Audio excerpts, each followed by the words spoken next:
শুভ সকাল বন্ধুরা। সকালটা শুরু করলাম মিষ্টি মিষ্টি ফুল দিয়ে। আমি এই যে ছাদে চলে এসেছি। ছাদে এসেছি চান করে পুজো দেবো বলে।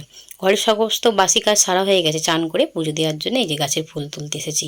মামসানারও চান হয়ে গেছে, আর গাছগুলো না ফুলে ভরে রয়েছে, দেখতে কিন্তু খুব সুন্দর লাগছে, তাই না বন্ধুরা?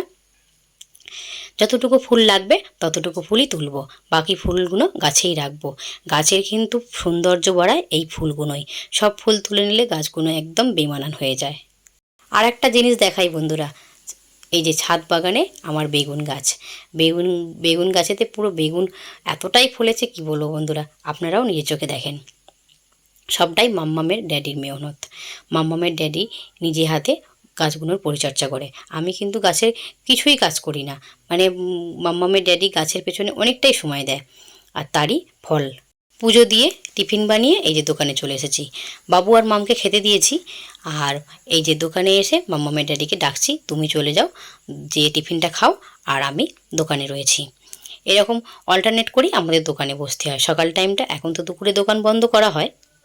দুদিন ধরেই বৃষ্টি হচ্ছে, তাই মনটা শুধু বলছে একটু খিচুড়ি বানাই আজকে। তাই নিজের পছন্দ মতো দুপুরে রান্নাটা করছি। এই যে খিচুড়ি বানানোর জন্য আলুটাকে আগে ভেজে তুলে নিলাম, আর এদিকে বাড়িতে যেটুকু সবজি ছিল সেটুকু সবজি দিয়েই খিচুড়িটা বানাবো।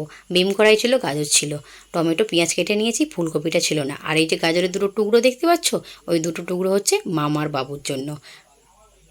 খিচুড়ির জন্য মশলাটাকে ভালো করে কষিয়ে নিয়েছি। এই যে এ থেকে তেলও ছেড়ে দিয়েছে। এবার ধুয়ে রাখা চাল আর ডালটাকে একসঙ্গে তুলে দেব, দিয়ে ভালো করে একটু নেড়ে চেড়ে কষিয়ে নেবো। পাশের ওভেনেতে জল গরম বসিয়েছি, সেই জলটা এতে দিয়ে দেবো। খিচুড়ি আমার ভীষণ পছন্দের, সে যেইভাবেই রান্না করে দাও না কেন। আর যদি সেদ্ধ চাল আর মুসুর ডালের খিচুড়ি হয় তাহলে তার কোনো কথাই নেই।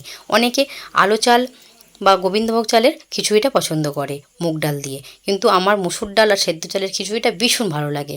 খিচুড়িটা আমার হয়ে গেছে, এর মধ্যে একটু সামান্য গরম মশলা দিচ্ছি, দিয়ে এটাকে ভালো করে একটু নেড়ে চেড়ে নেবো। নেড়ে চেড়ে নিয়ে 1 মিনিট মতো ঢেকে এটাকে রেখে দেবো গ্যাসের ফ্লেমে। তা গ্যাসের ফ্লেমটা অফ করে এটাকে এবার নামিয়ে নেব। খিচুড়িটা আমার একদম কমপ্লিট। খিচুড়িটা নামিয়ে নিয়ে আর 1 মিনিটও দেরি করিনি। এই যে একদম থালায় গরম গরম খিচুড়ি নিয়ে নিয়েছি। খিচুড়ির সাথে ডিম ভাজা আর পাঁপড় ভাজা। আর কি লাগে বলো তো বন্ধুরা? আমার যদি খিচুড়ি এমনিও দাও তাতেও আমি কিন্তু ভীষণ খুশি। একদম প্লেট সাজিয়ে নিয়েছি। চলো বন্ধুরা, আর তো আর সইছে না, খেয়ে নিই আগে। দুপুরে খিচুড়িটা খেয়ে মায়ে মেয়ে লম্বা একটা ঘুম দিলাম। বাবুকে নিয়ে শুলে তো বাবু ঘুমাতে চায় না, ও উঠে প্র্যাকটিস চলে যায়। বাবুর ড্যাডি তো দোকান খোলে। আর এই দিকে ঘুম থেকে উঠে বাবু আর মামকে টিউশনে ছেড়ে দিয়ে এলাম। দিয়ে আসার পর মাম্মামের ড্যাডি গেছে একজনদের বাড়িতে মাল দিতে। আর এইদিকে হিন্দুস্তান লিভারের মাল এসছে, মালগুলোকে নিলাম। এই মালগুলোকে এবার গোছাতে হবে। আজকের মতো ব্লগটা এখানেই শেষ করছি। আমার ব্লগটা যদি আপনাদের কোথাও কোনো অংশে ভালো লেগে থাকে, লাইক দিয়ে পাশে থাকবেন। সকলেই ভালো থাকবেন, সুস্থ থাকবেন, সাবধানে থাকবেন। আজকের মতো বিদায় নিলাম।